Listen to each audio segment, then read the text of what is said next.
Keep them running. Hi everybody, and I welcome you back. I've got a really interesting little journey we've started at my school in welding class.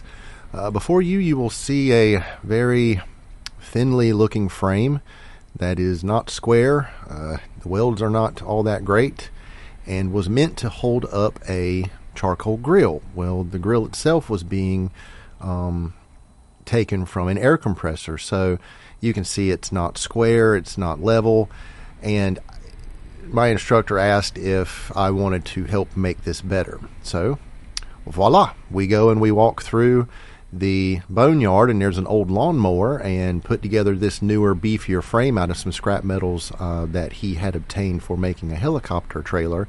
And so far so good. I like the big tires, it would be easy to roll. But then I noticed something. Look at that rear end and its input shaft.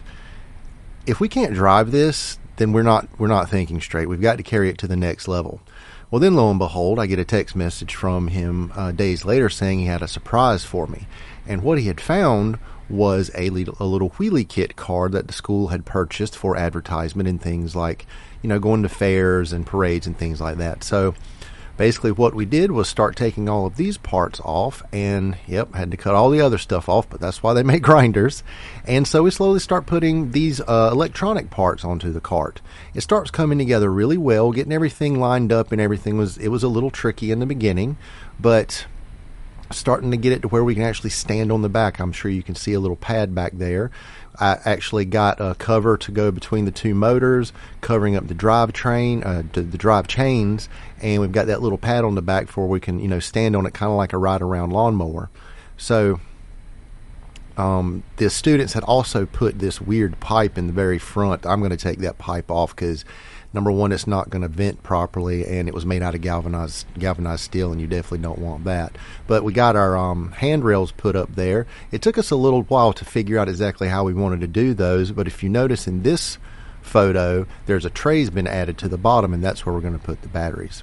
Decided to put all the electronics up underneath at the bottom of the handlebars because we got to put them somewhere, and that was just a good place to put them. It's a lot going on in a very small space, so this has been quite the challenge, and having to rewire a couple of things because some things had broken. I had to resolder a couple of resistors, but it is what it is. And we finally decided that we were going to put the handles on the outside like this, so that we had several ideas of how we wanted to do that. Now you can see the beginning of the box to go around the electronics, and closing in the bottom. Took a little redoing and making holes bigger. I'm a person, I always try to cut things really, really tight, but this is coming together very well. Wire management's very good. And then we tried it. It actually had 6 batteries, and we were hoping that they would charge up. But I don't know if you notice in these next pictures, if you notice these 2 batteries, they've got bulges in them. So I was like, well, let me bring my voltage tester and let's check them and see. Well, that first one's dead, so let's go to the end one. Money! Well, this one's dead too. So we finally figured out we're going to have to buy batteries, so that's what it is. Got me a door, got me a hinge so I can close the electronics. Actually have some little side covers to cover up the chains. See, you can open the door and close it. Having machinery like this at your disposal is just so awesome. But yep, decided we're going to put some little fenders on it, started boxing them in, and that's what I was using the shear for.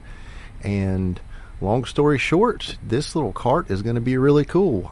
We've got a couple of more things that we're going to do with it, and probably going to put a hitch on it and some underglow, and more than likely attach a trailer that's going to be a cooler and a sound system. So really neat project. Hope you guys stay involved. I'm going to make this a shorter video because I want it to be a multi-step process. And all I can say again is, guys, I really appreciate it. Don't know where you guys and girls are in the world, day or night, but I hope everything's going well for you. And thank you for watching again, and keep them running.